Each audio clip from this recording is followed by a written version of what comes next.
Chocolate is romance. Chocolate is an aphrodisiac. That's at least a lot of the lore that we've heard, but how it came to be that way has a lot more to do with colonization, avoiding the temptation of alcohol, and marketing romance than anything scientifically to do with the bean. According to Bernal Diaz del Castillo, when the conquistadors arrived in Tenochtitlan, they witnessed servants bringing mug after mug of this frothy chocolate beverage to Montezuma II at court, saying that he drank it before he visited his wives. The value of cacao was not immediately seen by the colonizers, but cacao was a highly valuable product in Mesoamerica and incredibly loaded with spiritual and cultural meaning. One Aztec myth says that the feathered serpent god Quetzalcoatl came to Earth to teach humans about art, science, and civilization. And while he was here, he fell in love with a beautiful princess. To celebrate their union, he gave humanity an incredible agricultural gift, the cacao tree. The other gods were not so thrilled with humans getting access to such a divine food.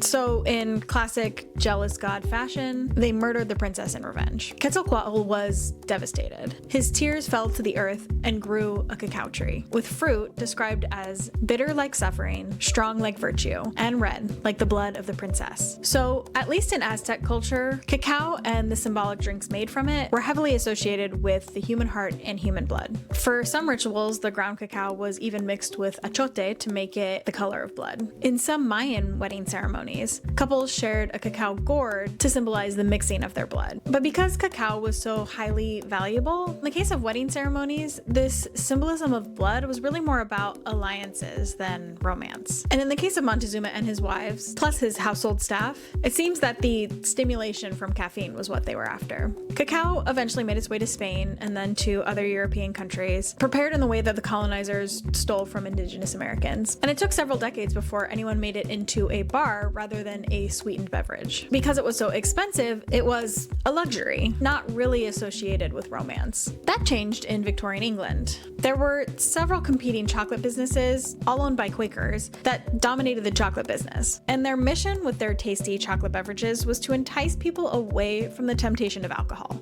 Fry's was the top chocolatier in England at the time, and in 1847 they developed the first chocolate bar, and then a few years later the filled bonbon. But then a struggling, almost bankrupt company came up from behind with some brilliant marketing. Cadbury introduced their fancy boxes in 1896, capitalizing on the Victorian love for pretty ornamented boxes, and they filled them with bonbons with sexy little French names. It wasn't long before they were filling heart-shaped boxes with those bonbons. You could eat the chocolates and then fill the boxes with all your romantic keepsakes like love letters and locks of your lover's hair.